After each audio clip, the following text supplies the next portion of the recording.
suppose we want mean, so proc means, okay, so that's the proc step for means, and we have to specify the data. Data is going to come from where? Okay, so we're going to use the same data set as before, SAS-6-02-t-test, right? Okay, and then if you say run, okay, so what will happen? So it's going to run the means on all the numeric variables. So in this data set, we have employee ID that is coded as numeric, so it just generates a mean value for that. We are not interested in the average employee ID. The same case with the two dates. The only thing that's really a numeric variable for which we will be interested in the mean is salary. So we can specify that by saying var, okay, so var is the variable salary. Okay.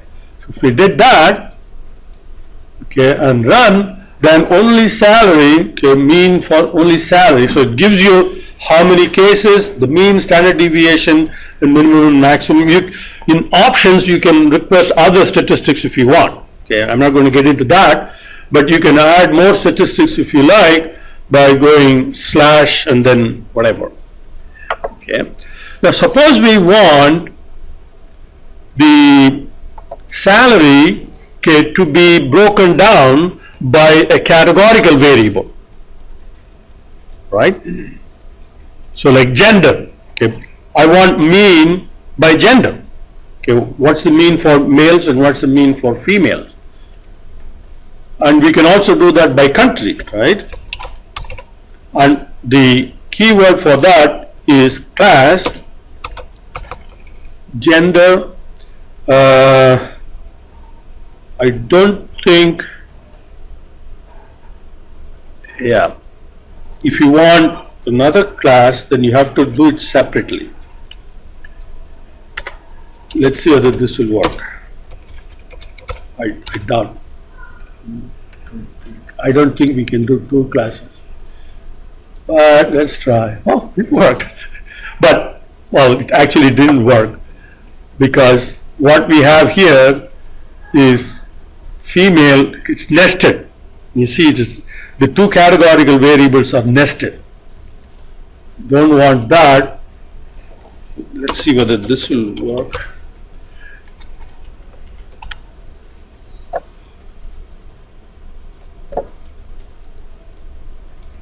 Okay, so that does the same thing.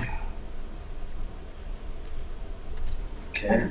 But if you want them separately, then you have to have two separate.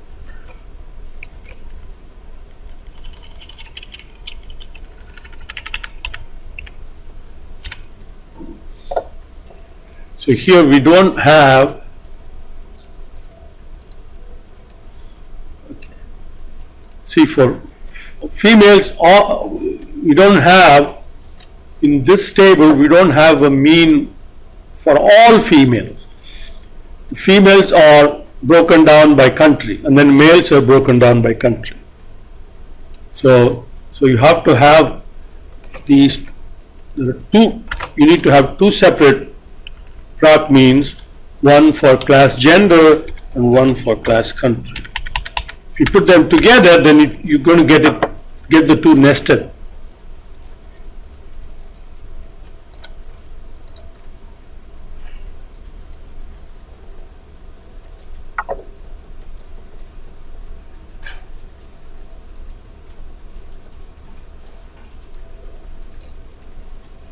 Okay, there it is. And now we want to test okay, so I'm going to copy that. The proc for t-test is proc t-test. Okay. So we'll use the same data set. Alright. So now we're going to specify other parameters needed for a t-test. Right? So the t-test can have, okay, how many sites can it have? What are the possible values for sites? Hypothesis test can be two-sided test or one-sided, one-tailed test, two-tailed test, right? So how many tails? So if it is a two-sided test will be what? Equal to in the null hypothesis, and alternative hypothesis will be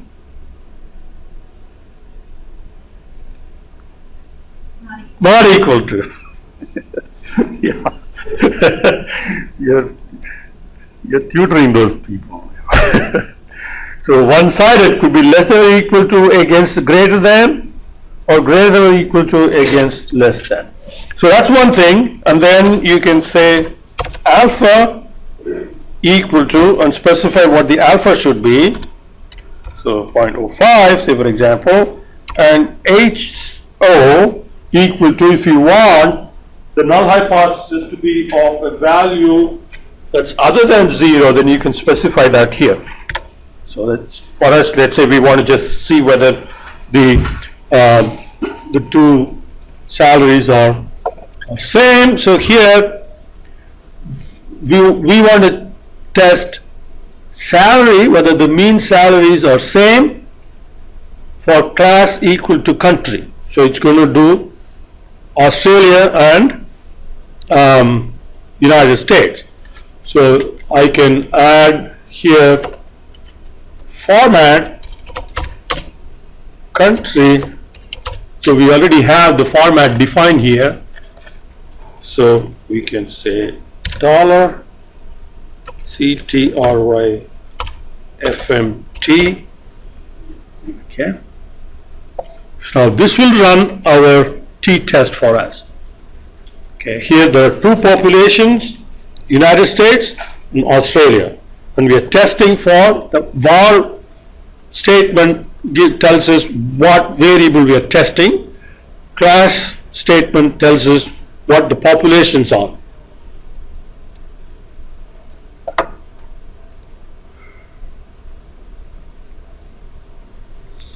Okay, so it gives you a lot of information actually. All right, so we have the mean standard deviation for Australia and United States. So it's not using AU and US because of the format statement. Okay, it gives you confidence interval for individual groups, and then pooled tests. So it gives you the answer for both the tests. Pooled test. Remember pooled variance test? Okay. When you test for two population means, whether they are equal or not, you can do it in two different ways. You can, if the population variances are equal, then you can use a pooled variance t-test. Okay. If the population variances are not same, then you have the other formula, S sub 1 squared over n sub 1 plus S sub 2 squared over n sub 2. Right? Otherwise you will pool the variance and then do the pooled variance test. Okay? So this Satterwhite, so that's unequal variance. So it gives you a degrees of freedom that is slightly different. You have there is a big formula in your, I don't know whether the current book uses the new formula or not. But anyway, so the degrees of freedom will be slightly different there. Okay? So what is the conclusion here? Or the United States and Australia is the average salary for sales employees is same or not? Do you reject the null hypothesis or not? How do we know if it's less than p-value or greater than p-value? Well, what is the p-value here? Do you see p-value anywhere there? Yeah, that's it. That's your p-value. This is probability that the t-value is greater than the critical value. That's what this is. So this is your p-value. So with this p-value, what's your conclusion? Reject null hypothesis or do not reject? Reject? Reject? Yeah, I vote. All right. So how many are reject? I'm reject. Everybody's rejecting. Yeah? When do you reject? What is p-value, first of all? What is p-value? I don't know how to define it, but one is greater than like the alpha. No, you, in words, concept-wise, what is p-value? What does it stand for? P-value stands for the probability, if you reject the null hypothesis, the probability that you're making a mistake. Rejecting a true null hypothesis is type 1 error. Probability of committing type 1 error is p-value. P-value is the probabilities if you reject. So you should reject, right? So this is saying that the probability that you're making a mistake is 61%. Okay. Now, That's above, that's more than half, so you would want to reject that. you don't want to reject the You null don't want to hypothesis. reject it more than half? See, if the probability that you're making a mistake is 61%, will you go ahead and take a chance that you go ahead and do it? You have more than 50% chance of making a mistake. I wouldn't. You wouldn't do it, right? Well, that's your p-value. P-value says what is the probability of committing type 1 error. So it is reject? If you reject, you will be committing type 1 error, and that probability is 61%. Okay. Oh, if we reject, then we have a 61% of it. That you're wrong. That we're wrong. Okay. Then yeah, we definitely do not want to. What is the normal threshold value for p-value? What is the normal limit? I thought it was. 0.05, 5%. If the probability that you are making a mistake is more than 5%, you don't want to touch it. Right? Now this is 61%. Yeah, that's. 12 times more than 5%. So if this p-value is 0.03 or something, then you can reject the null hypothesis and say the average salary of United States and Australia are not the same. Right? The null hypothesis says they both are same, right? And you cannot reject that because the probability is too high. Okay, and that means that by not rejecting, we are not saying that the two salaries are the same. See, that's the final point of hypothesis testing. Hypothesis testing, when you don't reject the null hypothesis, that does not mean that you proved the statement given in the null hypothesis. All you're saying is that I can't say anything. But when you reject the null hypothesis, then you are making a positive statement and you're willing to stand with the alternative hypothesis, and you want to do that only if you are almost certain. And that almost certain threshold normally is no more than 5% for p-value. P-value, remember, p-value is a bad thing. You don't want too much effort. You wanted to two things. Okay. Rejecting the null, rejecting is good. Okay, rejecting is good, but you want to do that only if you are certain.